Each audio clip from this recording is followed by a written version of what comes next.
have a respect, and I think it's the obligation of all of us that come after to care for these graves. A Northland man is taking it upon himself to honor the memory of more than 1,000 people long ago forgotten. This is tonight's top story. Good evening, everyone. I'm Jan Alexander. Dan is off tonight.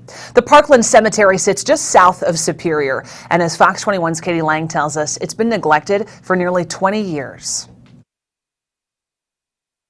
Throughout the years, it has been known by many names, but the one that stands out is the Forgotten Cemetery. But one man is looking to uncover what lies beneath an overgrown field as he works to preserve the past. A light drizzle and gloomy skies. It's sad that they're forgotten. Help to convey the darkness that surrounds death in the unknown. A lot of poor people in here. I doubt, any politicians or anyone rich.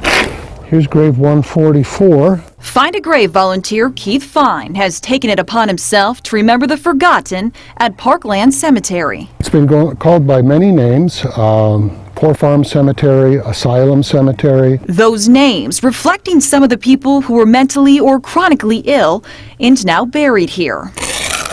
Overgrown with thick brush. It was rough. Keith says the cemetery hasn't been taken care of for nearly 2 decades. I'm told that years ago that there were wooden crosses and some markers in here. I've found none. 1260 is the highest number for a gravestone marking Keith says he's found so far, but he's told there's close to 1,300. Just in this little area right here, the first area, there's about 80 stones. He weed eats, rakes, and edges the gravestone markers. Unfortunately, the graves aren't marked very well. It looked like they were, sprayed on with, spray painted with stencil. So they're all wearing off. A faint reminder of the deceased. We can honor our past, present, and future by caring for the graves of our ancestors. That without the help of volunteers like Keith, I have a respect for the living as much as I do the dead. Will only continue to fade. Although the cemetery property was annexed to the city of Superior years ago, Douglas County officials say they do own it.